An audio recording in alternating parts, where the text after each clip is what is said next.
Hello and welcome to the program. Today we're diving headfirst into the captivating world of renewable energy.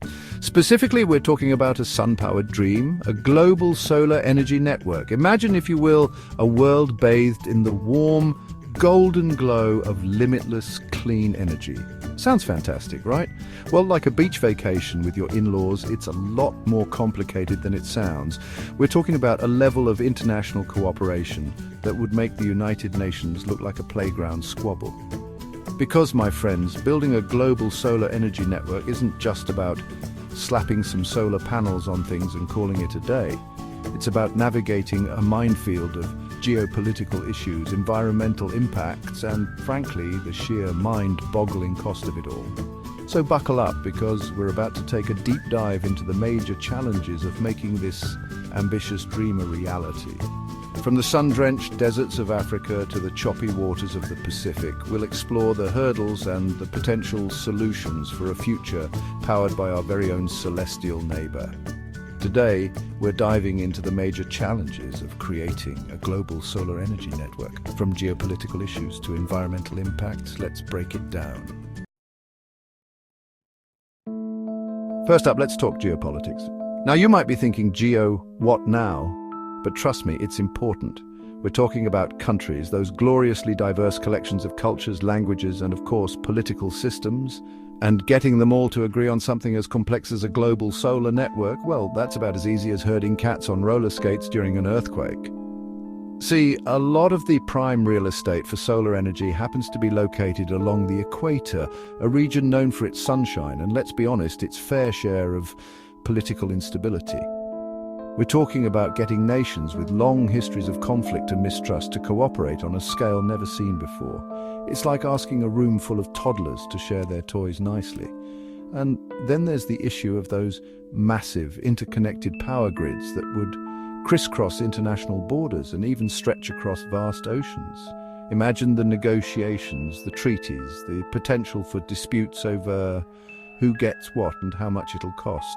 We're talking about a level of international diplomacy that would make even the most seasoned diplomat break out in a cold sweat.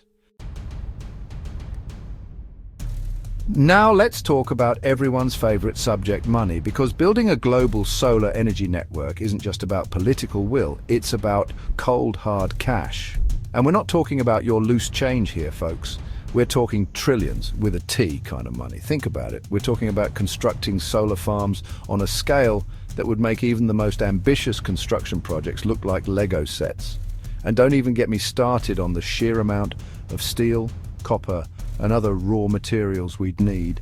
It's enough to make a supply chain manager spontaneously combust.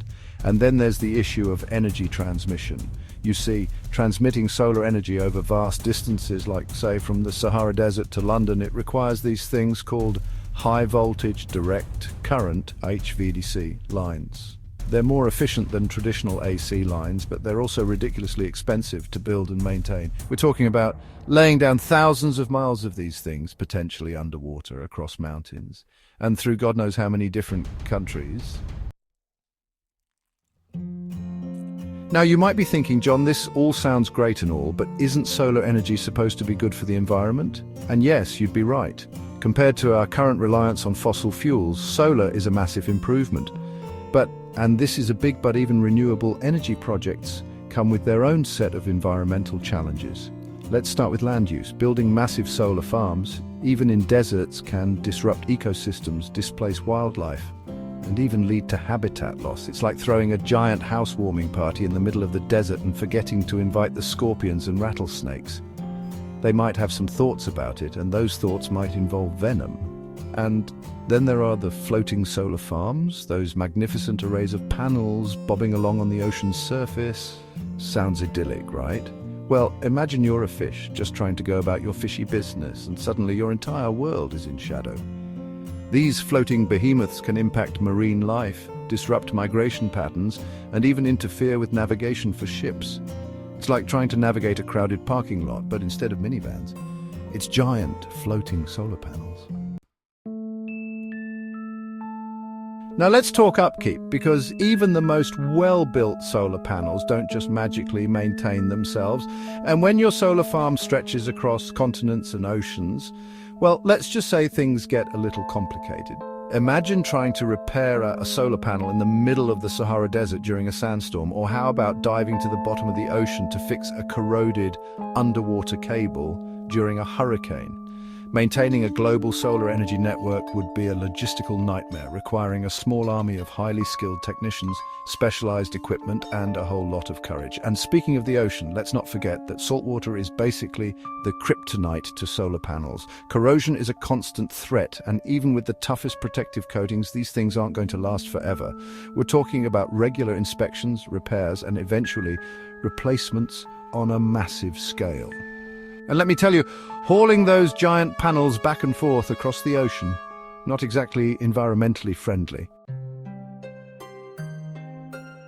Okay, so let's say we've managed to build this incredible global solar energy network. We've overcome the geopolitical hurdles, emptied our wallets on infrastructure, and found a way to keep those panels clean and shiny. There's just one tiny little problem left. The sun doesn't shine all the time. Shocking, I know. That's where energy storage comes in. Because if we want to rely on solar energy 24/7, we're going to need some seriously impressive batteries. And I'm not talking about your AA kind. We're talking about grid-scale energy storage solutions. Things like pumped hydro, compressed air, and of course the holy grail of energy storage, advanced batteries. Now, battery technology has come a long way, but we're still a long way from having batteries that can store the vast amounts of energy we'd need to power entire continents. And even if we could crack the battery code, we'd still need to figure out how to distribute all that energy efficiently and reliably across the globe. We're talking about a network of transmission lines, substations, and smart grids that would make the internet look like a child's toy. It's a monumental task, to say the least. So, there you have it. The challenges of building a global solar energy network are about as vast and complex as the network itself. From the geopolitical hurdles to the environmental impacts, from the mind-boggling costs to the technological challenges, it's a daunting task, to say the least. But, and this is important, it's not impossible. While the road ahead is paved with potential pitfalls, the rewards of a future powered by clean, renewable energy are simply too great to ignore. It'll take global cooperation, technological innovation, and a whole lot of investment, but the potential to create a more sustainable and equitable future for all is a prize worth striving for. So the next time you see the sun shining, don't just think of it as a giant ball of hot gas.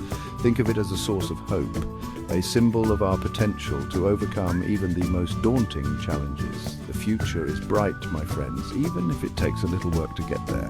While the vision of a global solar energy network is promising, these challenges highlight the need for innovative solutions and international collaboration.